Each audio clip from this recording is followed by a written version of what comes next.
मंडळी, मी प्रतिज्ञा स्वागत करते आपल्या नवीन एका व्हिडिओमध्ये आणि आपल्या चॅनलमध्ये सुद्धा आपल्या सगळ्या ताईदादांचं पुन्हा एकदा स्वागत आहे। आज श्रावण सोमवार तर आहेच, शिवाय नागपंचमी सुद्धा आहे। मला गावाकडे जायचं होतं कारण आज महादेवांचा अभिषेक सुद्धा करायचा होता आणि वारुळाला सुद्धा जायचं होतं, म्हणून म्हटलं चला गावाकडे जाऊया। आणि त्यासाठी गावाकडे आम्ही जाताना पुरणपोळीचा नैवेद्य न्यायचा होता, म्हणून इथं पुरण मी शिजवून तयार करून घेतलं होतं।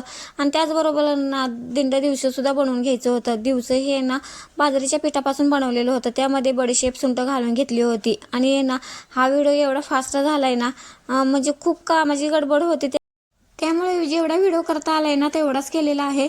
आम्ही तर सगळं नैवेद्य तयार करून घेतला आणि गावाकडे जायला निघालो। आणि कृष्णा नदीत बघा पाणी सोडल्यामुळे थोडंसं कृष्णा नदीला पाणी वाढलं होतं।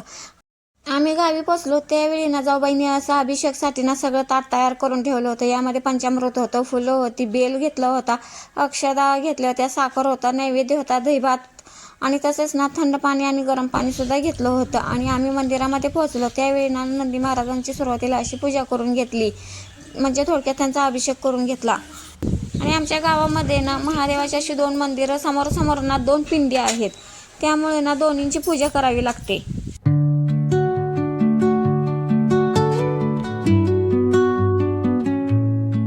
आणि आज सोमवार पण आहे आणि नागपंचमी पण आहे, त्यामुळे आज दोघांची पूजा होते आपल्याकडून। हा चांगला योग आहे। आपल्या नंदी महाराजांची तर पूजा करून झाल्यानंतर बघा आज जाताना इथं गणपती बाप्पा सुद्धा आहेत, म्हणून म्हटलं त्यांची सुद्धा पूजा करून घ्यावी। त्यांचा सुद्धा थोडक्यात आम्ही अभिषेक करून घेतला आणि नंतर आपल्या महादेवांच्या पिंडीचा अभिषेक करायला घेतला। आणि या मंदिरामध्ये लाईट नसल्यामुळं तुम्हाला जास्त उजेड दिसत नाही। जेवढा उजेड पडतोय आपल्या मोबाईलमुळं तेवढाच उजेड आहे आणि थोडाफार सूर्यप्रकाश येतो, त्यामुळं थोडासा उजेड आहे, नाहीतर लाईट नसल्यामुळं काहीच उजेड नसतोय। आणि इथं छान अशी पूजा करून घेतली, अभिषेक आपला झाला। आणि शिवामूठ तांदूळ असल्यामुळं आम्ही तिथे तांदूळ सुद्धा ठेवून घेतले, पानाचा विडा ठेवला, फुलं अभिषेक वाहिली, अक्षता तांदूळ सुद्धा वाहून घेतल्या, नंतर निरंजनाने ओवाळून सुद्धा घेतलं। ओम प्राणाय स्वाहा सौदाना सौब्रह्मणे स्वाहा महानैवेद्यम समर्पयामी। 5 परिविडा म्हटलं का? विडा म्हटलं का 5 परिविडा? त्याच मंदिरात वरती एक देवीची मूर्ती आहे, देवीची सुद्धा पूजा करून घेतली। आम्ही यापूर्वी आता 2-3 वर्ष झालं अभिषेक कधी केलंच नाही, कारण जाणंच व्हायचं नाही, स्कूल असायचं, यांचं कोर्ट असायचं, त्यामुळे गावाकडे जाणं सकाळचं जमायचं नाही। आणि आता खरं मनात आणलं तर सगळं शक्य होतं, हे आपल्याला माहीत आहे। त्यामुळं यावर्षी म्हणलं नाही, अभिषेक आपण सगळ्या देवांचा जाऊन करायचंच, म्हणून आता महादेवांच्या अभिषेकने सुरुवात झालेली आहे। आता नंतर रविवारी भैरवांचा सुद्धा अभिषेक करून घ्यायचा आहे। आणि इथला तर आपला अभिषेक झाला। इथं महादेवांची आरती सुद्धा करून घेतली होती, पण त्याचा व्हिडिओ काही अनुषाला बहुतेक करता नाही आलेला आहे। महादेवांची दुसरी पिंड, इथं आम्ही काही अभिषेक केला नाही, फक्त फुलं अक्षता घातली, बेल वाहिला आणि नैवेद्य ठेवला आणि नमस्कार केला। आणि इथून पूजा झाल्यानंतर आम्ही परत घरी आलो। आणि आज अभिषेक करायचा असल्यामुळे मी सुरुवातीला व्हाईट साडी घालून घेतली होती आणि आता वारुळाला जायचं आहे, त्यासाठी मला दुसरी साडी घालायची आहे। त्याआधी बघा इथं मी नैवेद्य भरून घेतलेले आहेत, हे खाली ठेवलेले आहेत ते दिवशी आहेत, त्याच्यावरती दिंड ठेवलेले आहेत, भजी कुरवडी सुद्धा घालून घेतली, ते काही व्हिडिओमध्ये बहुतेक आलेलेच नाहीत। आणि नंतर आमच्या वाड्यातल्या ज्या आम्ही सगळ्याजणी मिळून आहेत चुलत जावा, ते आम्ही वारुळाला जायला निघालो होतो।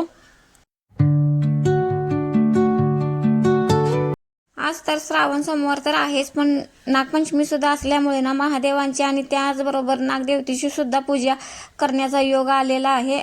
इथं बघा आम्ही नागदेवतेच्या मंदिरात पोहोचलो वारुळाला गेलोच नाही, कारण वारुळ खूप लांब आहे। मग सगळ्यांनी इथंच पूजा करूया म्हणले, म्हणून आम्ही पण इथंच थांबलो। आणि आजच्या दिवशी महादेवांच्या गळ्यात नाग असतो आणि त्या नागाची शिवाची पूजा म्हणून नागाची पूजा आपण करतो या दिवशी। आणि तसेच दुसरी सुद्धा अशी कथा आहे की या दिवशी श्रीकृष्णाने कालिया नागाचा वध करून यमुना नदीच्या पात्रात जे लोक अडकले होते त्यांना सुरक्षित बाहेर काढले होते। आणि तोच हा श्रावण महिन्यातील शुद्ध पंचमीचा दिवस होता, म्हणून या दिवशी नागपंचमी म्हणून साजरी केली जाते।